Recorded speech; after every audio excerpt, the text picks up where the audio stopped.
Today we are going to learn about the midbrain and hindbrain. Here the midbrain, these are located on the diencephalon. पहिला आपण पाहिला forebrain. आता आपण दुसरा पाहत आहोत midbrain. The midbrain is located between the diencephalon and the pons varoli. म्हणजे डायन्सेफेलॉन हा फोरब्रेनचा शेवटचा भाग. लक्षात घ्या. फोरब्रेनचा हा शेवटचा भाग त्याला म्हणायचं डायन्सेफेलॉन आणि मिडब्रेनचा पहिला पार्ट म्हणजे pons varolii. It consist of the cerebral aqueduct or the iter that connect that the third and fourth ventricle. ह्या कशाने अटॅच झालेला असतो? थर्ड आणि फोर्थ वेंट्रिकल्सने अटॅच झालेला असतो. The Corpora quadrigemina are the fourth rounded elevation on the dorsal surface of the midbrain. It shows the two superior canaliculi and they are enhanced by the visual reflex that showing in the two inferior caliculi. Here, the midbrain is also contain the inferior surface of thick fibrous tract called as the cerebral peduncle. याच्यामध्ये असतं cerebral peduncle. The cerebral peduncle of the crura cerebri this tract towards the ascending and descending nerve fibre. म्हणजे हे जे क्रुरा cerebral आहे किंवा peduncle आहे त्यालाच म्हटलं जातं क्रुरा सेरेब्री. ह्या ज्या क्रुरा सेरेब्री जी आहे ह्या crura cerebri they shows on descending nerve fibre from the are airs that is the they are formed in cerebral hemisphere. मग हा जो मधला भाग आहे त्याला म्हटलं जातं मिड ब्रेन. जनरली हा मिड ब्रेन हा शॉर्ट असतो आणि त्याच्या आतमध्ये काय असतो? क्रुरा सेरेब्री असतो. मग हा जो विंकल्स एरिया आहे हा सेन्सरी एरियाने अटॅच झालेला असतो. सेन्सरी नर्व फायबरने तो अटॅच झालेला असतो. त्यामध्ये असतात Broca area. The Broca area this are the motor speech. What is the motor speech? म्हणजे आपल्याला प्रत्युत्तर देण्यासाठी मोटार स्पीच असतात. They are useful for that the speech and the control moment of the tongue. आपल्याला कधी काही काही मुलांना व्यवस्थित बोलता येत नाही, त्यांची जीभ अडखळते, म्हणजे त्यांचा ब्रोका एरिया जो असतो त्या ब्रोका एरियाचा डिफेक्ट असतो. Now this are useful for this brain. मग हा जो एरिया आहे हा मधल्या एरियामध्ये असतो त्याला आपण म्हणतो मिड ब्रेन. अशा प्रकारे हा आहे मिड ब्रेन. मिड ब्रेन हा छोटा ब्रेन आहे. मिड ब्रेनला दोनच पार्ट आहेत, क्रुरा सेरेब्री आणि that is a cerebral peduncle. Now third brain that is called as the hind brain. तिसरा ब्रेनचा पार्ट आहे तो म्हणजे हाइंड ब्रेन. मग हा हाइंड ब्रेन कुठं आहे आणि कसा आहे पहा. The posterior region of the brain generally हा कुठं असतो?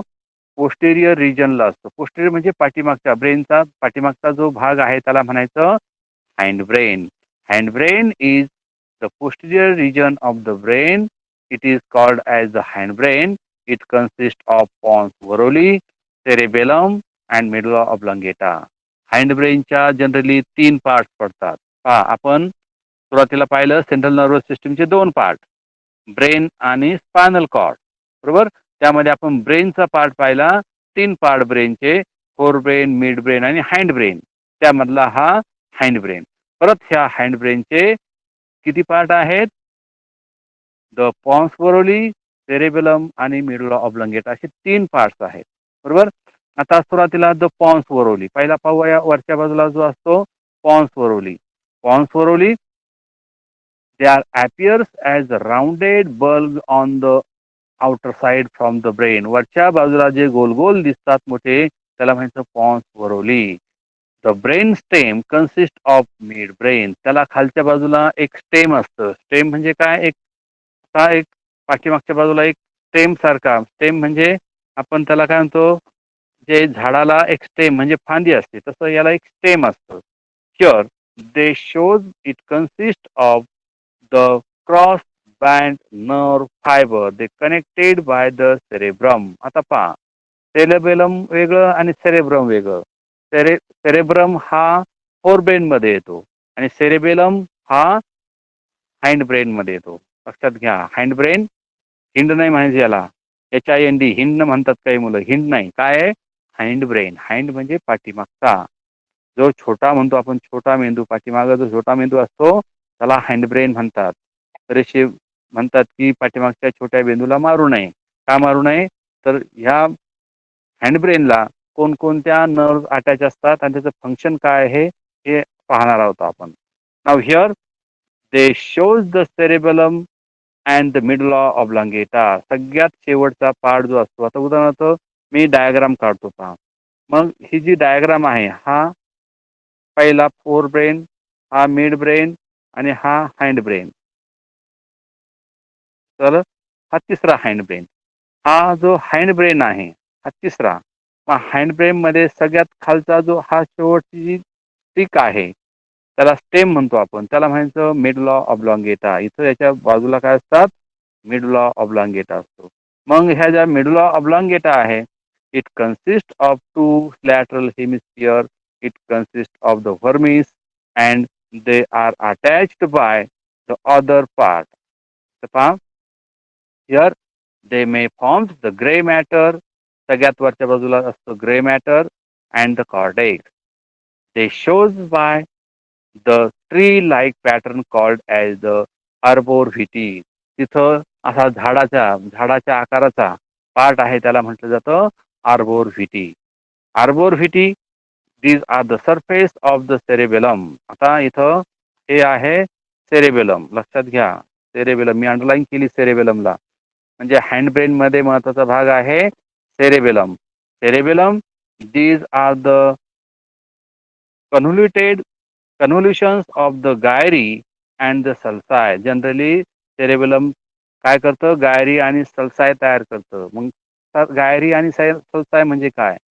The number of nuclei deep within the lateral cerebellar hemisphere they shows over the 30 million neurons. They forms the cortex. त्या कॉर्टेक्स मध्ये अशा अनेक न्यूरॉन्स असतात आणि ह्या न्यूरॉन्स मार्फत आपण काय करतो? या एकमेकाला अटॅच केलेले असतात. Now here the moment of these muscles they form the pure form. Here these are attached by these types. Here these controlled by this rapid activity by the here see शेवटचा जो part आहे medulla oblongata. आता हा medulla oblongata आहे पहा,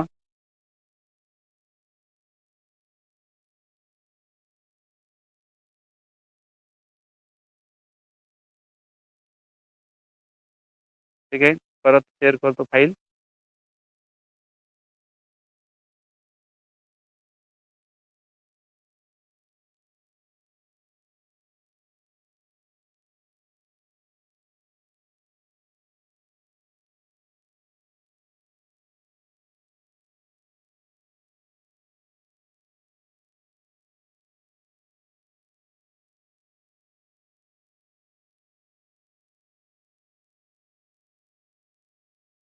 दिसते? Okay.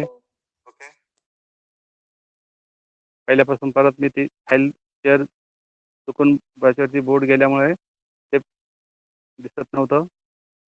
ठीक आहे. परत आपण इथं पाहूया.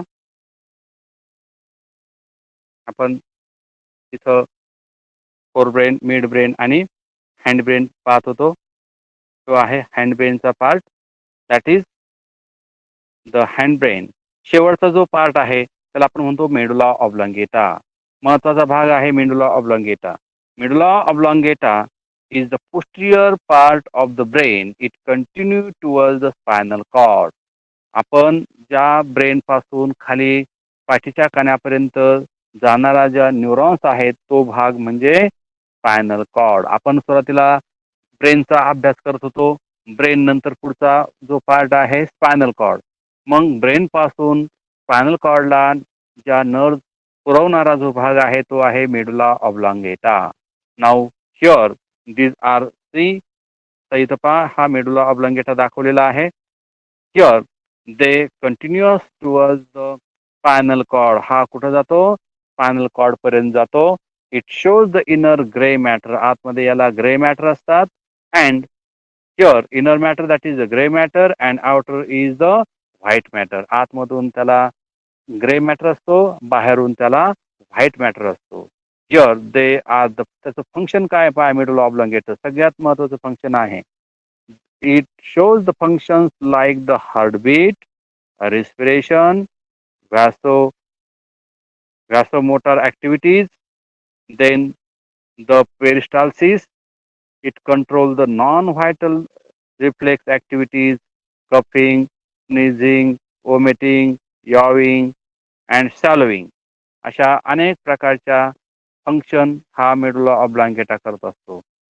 म्हणून जनरली प्रश्न विचारला जातो, when the sudden how in accident when medulla oblongata becomes the touch, then sudden death of the organism. Generally accident जर झाला आणि ह्या मेडुला ऑब्लॉंगेटला जर डिस्टर्ब झाला, टच झाला, तर माणूस जाग्यावरती मरतो. का मरतो? तर ह्या सगळ्या ऍक्टिव्हिटी म्हणजे त्याला काय होते, मळमळ होते, वॉमिटिंग होते, याविंग होते, कफिंग होते, स्नीजिंग होतं. ह्या सगळ्या ऍक्टिव्हिटी तो रेग्युलेट करत असतो. आणि जर तो डिस्टर्ब झाला तर माणूस जागेवरती मरतो. म्हणजे या सगळ्या रिस्पिरेटरी सिस्टीमची जी मेन आहे, रिस्पिरेशन त्यानेच होतं. बरोबर. हार्टबीट सुद्धा तोच कंट्रोल करतो. म्हणजे जे हार्टबीट चेंज होतात, रिस्पिरेशन करत नाही म्हणजे त्याला ऑक्सिजन घेण्यासाठी प्रॉब्लेम येतो. आणि अशा प्रकारे मेडुला ऑब्लॉंगेटा हा ह्या छोट्या मेंदूमध्ये म्हणजे हँड ब्रेनमध्ये असतो. आणि त्याला डिस्टर्ब जर झाला तर काय होतं, माणूस जागेवरती मरतो. अशा प्रकारे इथं आपण काय पाहिलंय, हँड ब्रेन.